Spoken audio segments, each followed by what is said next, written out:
highlight cho cả lòng một số số là số trung đoàn 482 các đồng chí có công dân ở phía sau quay sau đó hướng về phía xe và xích xe.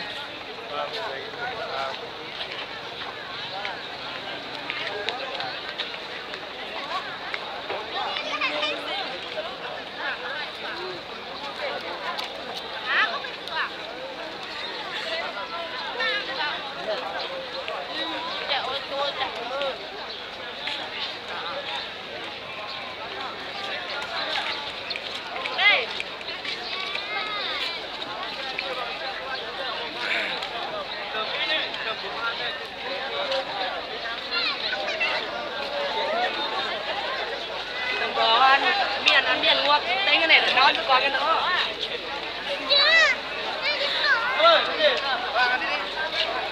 Tôi nói nhỉ.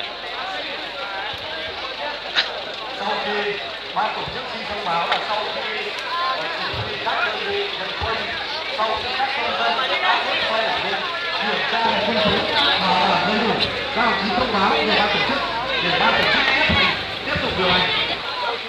Ở đây xe đây các em ơi. Đây. Đúng rồi. Tỉnh mình đi đâu mà? Mua cho anh em lên xe đây.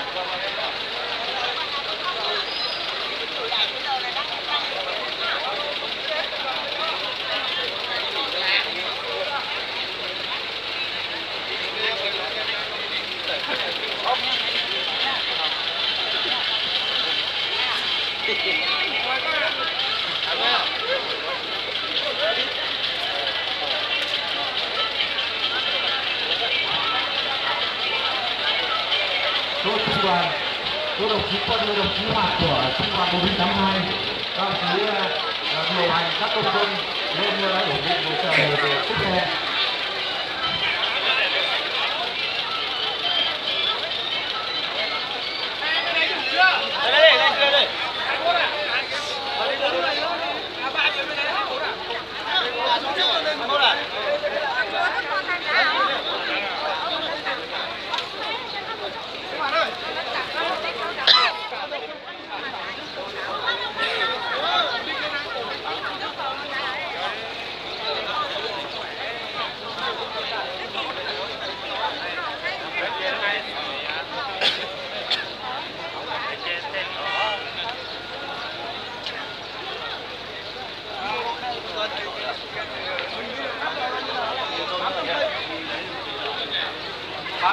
Ban tổ chức thông báo các đồng chí cán bộ của ban chỉ huy quân sự huyện đấy nắm và phối hợp với chỉ huy của các đơn vị nhận quân sau khi các xe đã ổn định và bảo đảm đầy đủ quân số thì báo cáo về ban tổ chức để tiến hành điều hành.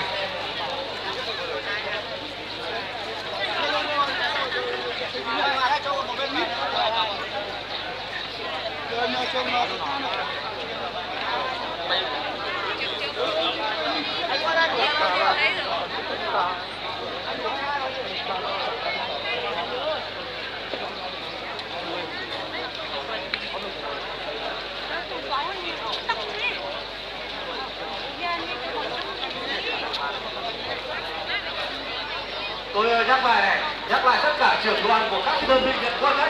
Hiện nay quân số mà đã đủ, các ông chí báo cáo. Số cán bộ của ban chỉ huy huyện để báo về ban tổ chức. Khi quân số đầy đủ rồi thì chúng tôi sẽ cho xe. Anh nghĩ để nói tiểu là phải có đấy. Cho nên là nó phải nhỏ đó. Chứ còn nhà một con nói. Nhưng chứ có con như thế còn thường là Tâm.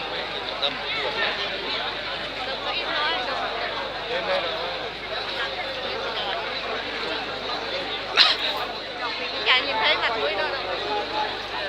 Chỉ huy của các đoàn xe, các đồng chí chỉ huy xe cho xe xuất phát.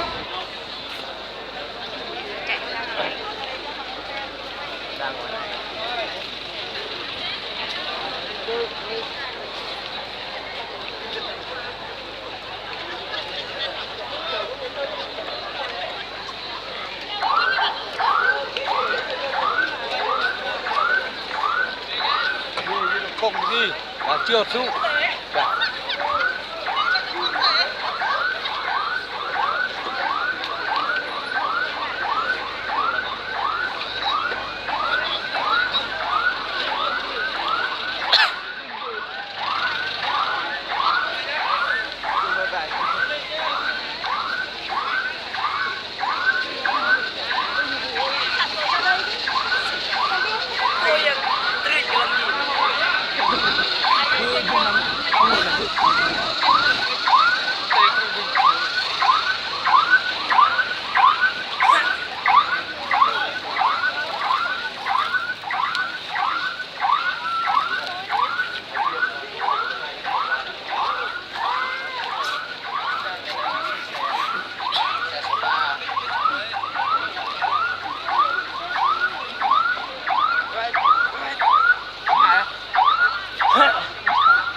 xin thông báo tất cả lực lượng ban chỉ huy quân sự huyện nhờ chỉ huy trưởng ban chỉ huy quân sự các xã các đồng chí Và tổ chức kê bàn ghế mưa thì ăn quan ra. cái nội dung hội nghị rút kinh nghiệm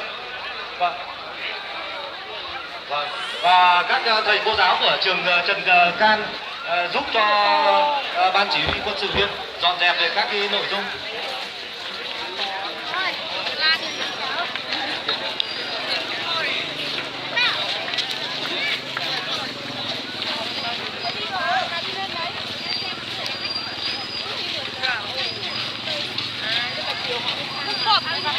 Thôi à, về mình